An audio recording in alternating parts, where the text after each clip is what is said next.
It's always good to learn and win, but we gave up 75 points in that second half, and we're going to keep trying to preach defense, and I thought tonight we did a good job in spurts. We had some really good defensive possessions. I thought our guards played the pick and roll the right way, and they continued pursuing with some rear view contests and stuff like that. We got out and ran off of those misses.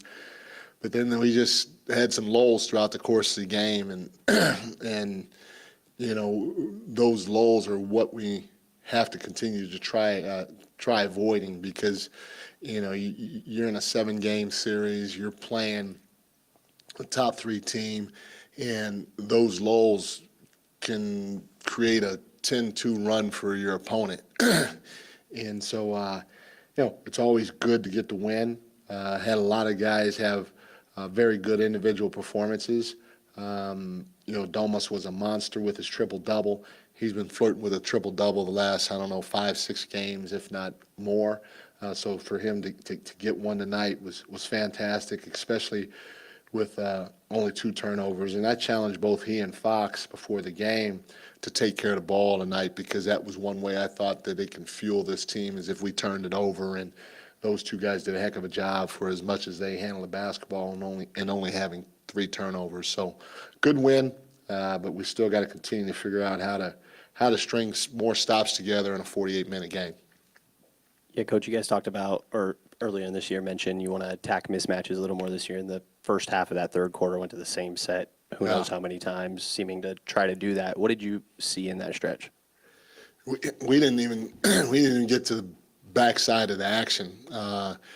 We were able to exploit their defense on the front side of the action, and they kind of messed up the switch with HB and Foxy time and time again. And when they did switch, they tried to front, and were able to throw over the top to HB. He did a great job sealing his guy, and he made the right play after the right play after the right play. So that was a lot of fun to see. But like you said, I don't know how many times in a row we ran it, and it was successful. So great execution by our guys in looking at not just what the final part of the play is supposed to be, but looking at all options on the play. And there was a Keegan post up in there? One?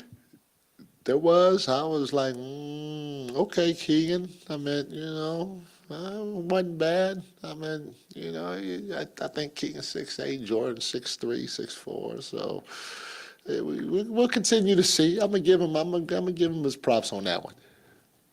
Mike, you guys scored something like 76 points in the second half, but you gave up 75. Yeah. Just how frustrating is that you weren't able to put that team away and give your starters a little bit of a break? It's something that you hope that we can learn to do throughout the course of time. It is what it is. Our guys heard it from me, and we're going to have tomorrow off, so we won't watch much film. But we watch film individually, so guys will see the clips that they need to see. I thought that the last group that was on the floor, they didn't do a good job neither defensively. And the thing I keep telling the team is that's how Keon got in rotation. Keon went out and played his behind off when we played at Houston in quote unquote insignificant minutes, or however you want to call it.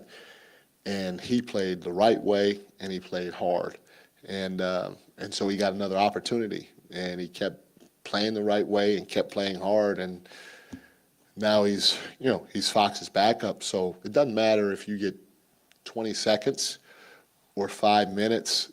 Somehow, some way, you got to keep your head in the game, and you got to come out and try to play the right way if you want to break into the rotation. And that was disappointing to see us give up so many points in the last 3.5 minutes or whatever it is of the ball game.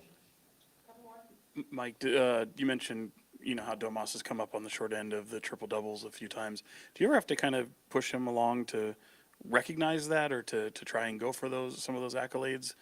No, because it's about playing the right way.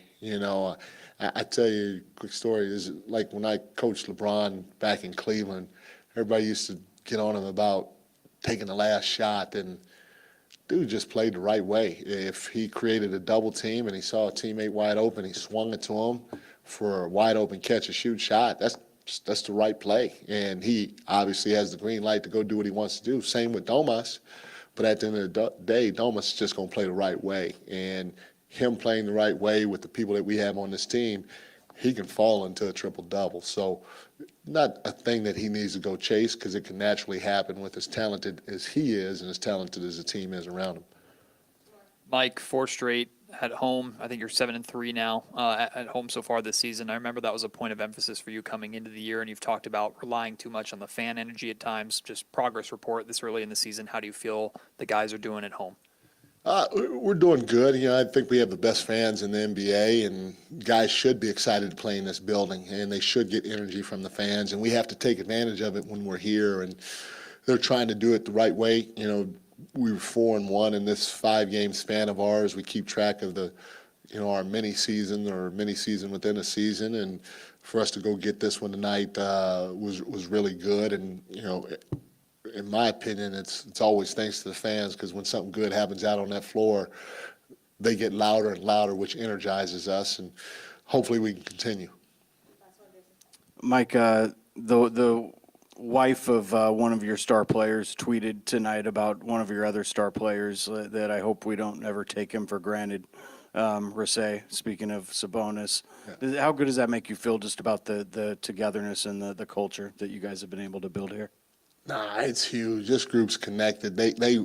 Everybody wants everybody to have success, and when you see stuff like that, when you hear stuff like that, I mean, it's awesome, because that is not something that you hear a lot or see a lot around the NBA because of the money and the prestige of being this or that, the accolades, the whole 9 yards. But for somebody of Rasay's level, caliber, to be able to say that publicly and mean it, to me, it's no surprise. It just speaks volumes of who she is as a person, who Fox is, and what they believe in this team, and how connected we are as a group. Thank y'all.